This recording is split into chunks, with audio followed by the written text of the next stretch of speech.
Welcome back. We are going to learn about linear programming today, and we're going to be enhancing all those skills you use to graph linear inequalities.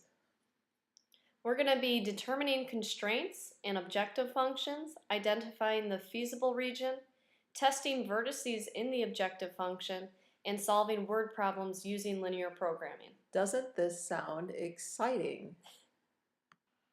I hope you're following along with your guided notes worksheet. We're going to take a look at example 1. As I read it aloud, try to highlight things that you find to be important. As a receptionist for a veterinarian, one of the tasks is to schedule appointments. 20 minutes is allotted for routine office visits and 40 minutes for surgery. The veterinarian cannot do more than 6 surgeries per day. The office has 7 hours available for appointments. If an office visit costs $55 and most surgeries average $125, find the combination of office visits and surgeries that will maximize the income the veterinarian practice receives per day.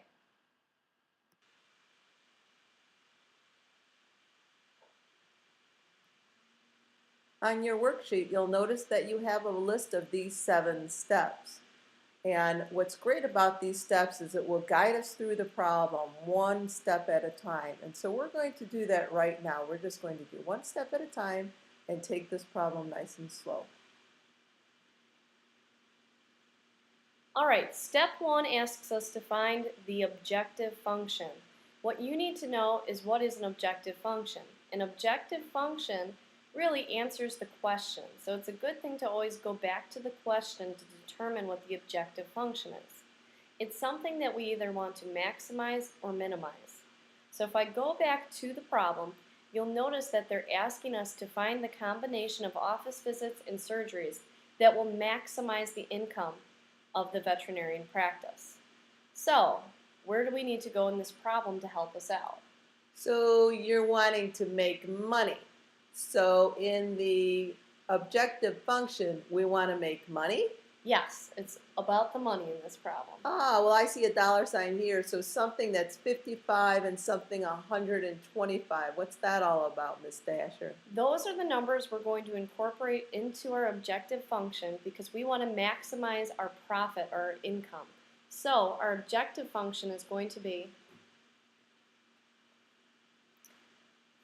f of x comma y equals 55x plus 125y, because we make $55 off of each office visit and $125 off of each surgery.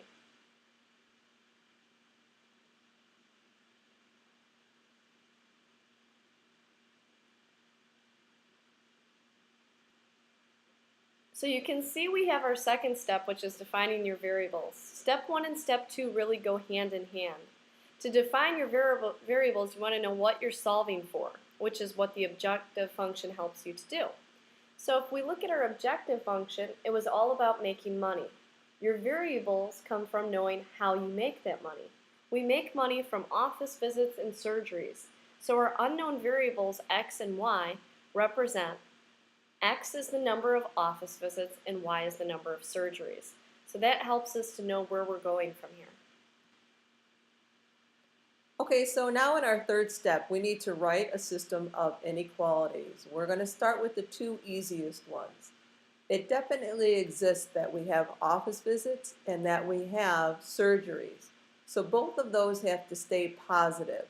So let's reveal the first 2 inequalities that will exist in most of our problems that we're solving for. We have x is greater than or equal to 0 and y is greater than or equal to 0. We are simply stating that these 2 conditions do exist in the positive. Now remember that inequalities are actually constraints that we put on the word problem or restrictions. So let's go look at the surgeries, and are there any restrictions placed on surgeries? The veterinarian cannot do more than 6 surgeries, so there's a restriction or a constraint. How are we going to write that as an inequality? we're going to write that as y is less than or equal to 6. Keep in mind, y represents the surgeries, and we can only do 6 surgeries per day. Now let's take a look at our final constraint that we have to set up. We see in the problem that there's something about 20 minutes is allotted for an office visit and 40 minutes for surgery. And the total amount of time that the doctor works is 7 hours. So we need to set up some type of a constraint or an inequality that represents the 20 minutes, 40 minutes, and then 7 hours. But wait a minute, Miss Bannock. 20 minutes, 40 minutes, 7 hours? Those aren't all the same. What's not the same? The units. We've got minutes and hours. We can't possibly mix those together. There are different modes. So they're speaking minutes for the surgery and the visits, but they're not talking about hours in terms of minutes. What are we going to do? I think we need to change them so that they're either all in minutes or all in hours. Do you think it matters which way we do it? No, it doesn't matter which way we do it. I think the easiest way to do it, though, is let's just change the hours to minutes, because everybody knows how many minutes are in an hour, so let's do it that way. Okay, so you can see by our inequality there that we have 20x plus 40y is less than or equal to 420. Did you already figure out where we got that 420 from? 7 hours is equal to 420 minutes, because 60 times 7 is 420. So that's our last and final constraint that we have to consider in this word problem. So as you can see, it's a less than situation. And why is it less than? Because the veterinarian can only work 7 hours before he is exhausted. So we have to be under those 7 hours, so less than or equal to the 7 hours. We don't want him working any more than that, because then your animal might be in jeopardy. His life might be on the line there if this doctor gets too tired. You know what I'm saying? So now it's time to graph our constraints, our system of inequalities. To do this, the first thing and the easiest thing to do is to label your axes. Remember, when we defined our variables, we said that x would represent the number of office visits. So on the x-axis, I'm going to write number of office visits.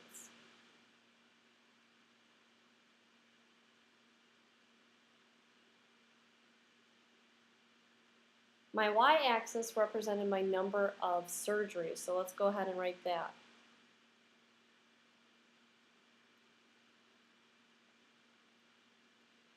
Now, taking a look at my inequalities, I can see that I have 3 pretty easy inequalities with x is greater than or equal to 0, y is greater than or equal to 0, and y is less than or equal to 6.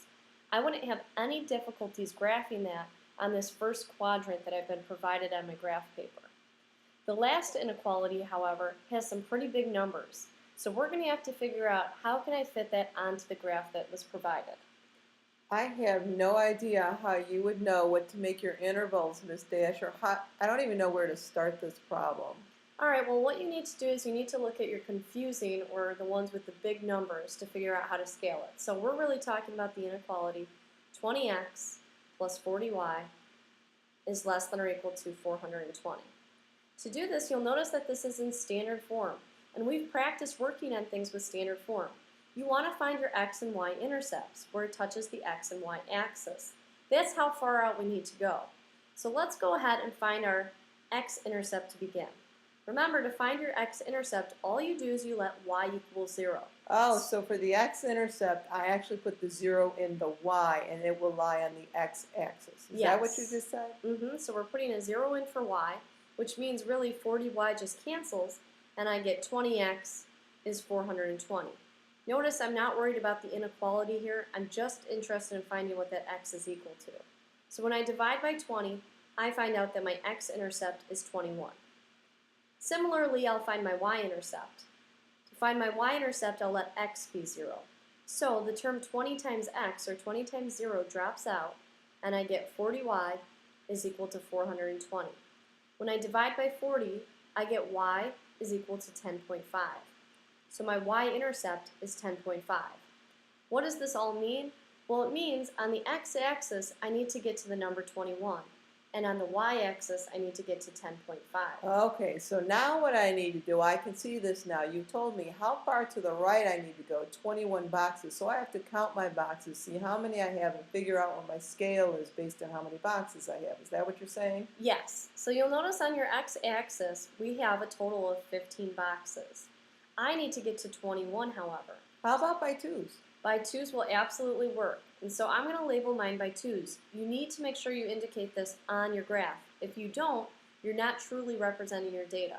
So I'm going to go by twos, which means every hash mark represents 2. So my first one will represent 2. Now I can go ahead and I can put each of these down, but instead I'm going to just show every few boxes. So if every hash mark is 2, that means every 5 is 10. So the first one is 2.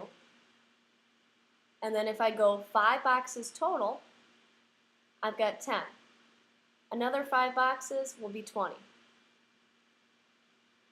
And so on. Alright, so I've got this going on in my x-axis. Now my y-axis is actually quite easy. It also has 15 tick marks. I only need to get to 10.5. Because I only need to get to 10.5, do you think I need to scale this? No, you don't need to scale that. You're good with your ones. Alright, very good. So then I'll let everything represent 1. So each box on the y-axis will represent 1, which means every 5 will represent 5. Can you just do that so it's not so busy looking? Absolutely. I don't like it when there's too much stuff. We already have enough stuff going on here. Let's try to keep it simple. Now that we have our axes set up, let's go ahead and start graphing. First of all, I want you to remember that we're talking about common sense problems here. And that's where these two simple inequalities are generally going to come from. X is greater than or equal to 0 and y is greater than or equal to 0. What you need to understand is really what that's constraining this to is to positive values. Well, positive values are anything that lies in the first quadrant, or quadrant 1. So that's why I typically only provide you with a quadrant 1 graph area, because we're only allowed to have positive office visits and positive surgeries. So we're even going to kind of skip this step right here, but know that everything in quadrant 1 is part of the solution set because it's included with x is greater than or equal to 0 and y is greater than or equal to 0. Now let's graph y is less than or equal to 6. You need to remember that that's a horizontal line that goes through the y-axis at 6. It's solid because it has an equal to, and let's take a look at the shading. Yellow rectangle. So now we've got our horizontal yellow line that's solid because of the equal to. I'm going to be shading below this because I want y values that are less than or equal to 6. So anything under that will have a y value that's less than 6. Remember, use some colored pencils, or if you don't have colored pencils, try to use pencils with different colored pens to help shade in what's called the feasible region.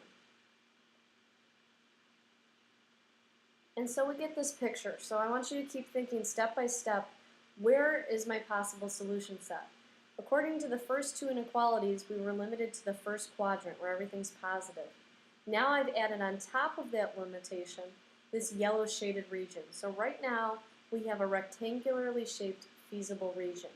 We're going to add on our last inequality, 20x plus 40y is less than or equal to 420. We already found our x and our y intercepts, so I'm going to go on my x-axis to 21 and make a point. So I'm going to 21. Remember, we scaled everything by 2, so 21 is actually in the middle of that box. And I'm going to go for my y-coordinate to 10.5. We didn't change the scale at all, so 10.5 is also in the middle of the box. And I'm going to connect those with a nice straight line. So I have my straight line, and now I need to figure out where I need to shade. Remember, we like to use a tester point. Whenever we can, we use the point 0, 0.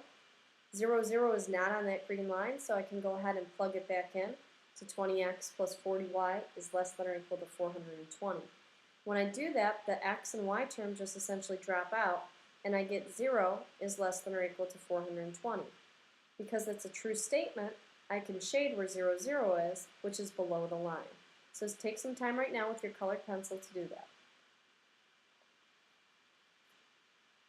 Alright, so we finally have all of our inequalities drawn in. Remember, your solution area is where they all meet, where they all touch. So taking a look at this, I want to see where it's yellow and green. And remember, we were already limited to the first quadrant. And so you'll see that I have kind of a trapezoidal shaped solution set area where it starts right here. It meets up over here at where the green and the yellow line meet. We hit down here on the x-axis, and we have the corner of 0, 0. So it's everything encompassed within this trapezoidal region that I'm kind of drawing in right now. So somewhere in there is where we're going to get our answer to this linear programming problem. Remember, the purple area is called the feasible region. Feasible because it means plausible, something that can make sense.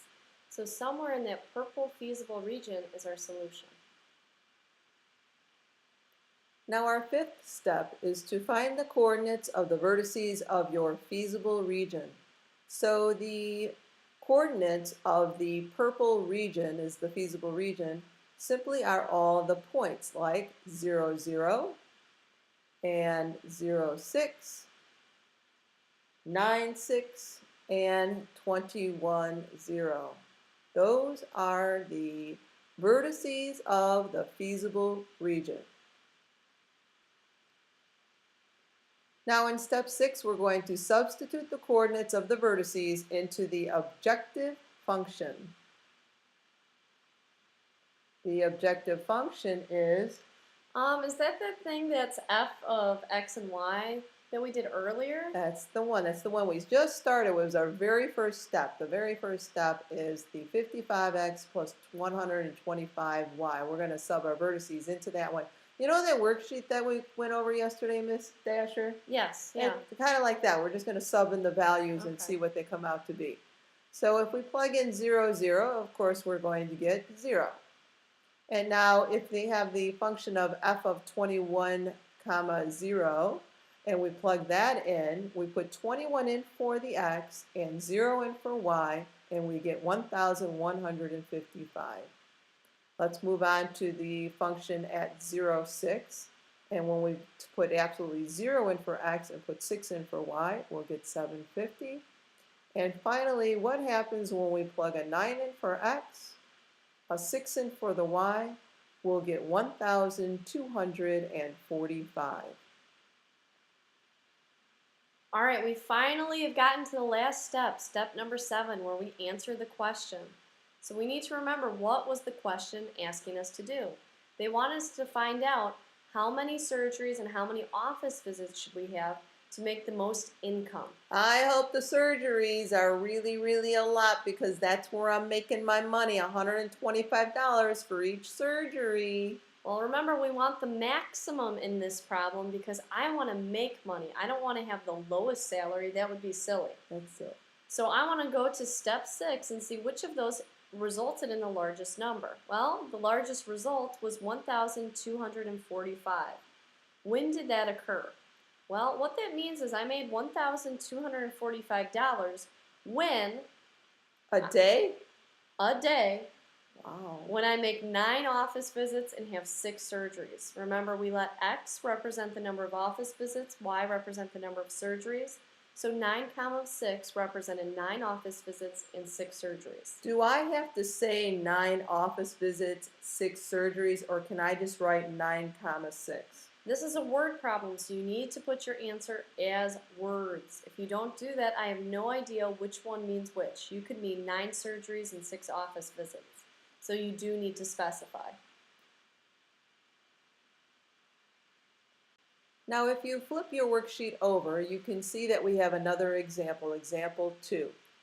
We simply want you to go ahead and try to figure out steps 1, 2, and 3. So on your worksheet, when you come into class tomorrow, the expectation will be that you have step 1, step 2, and step 3 completed.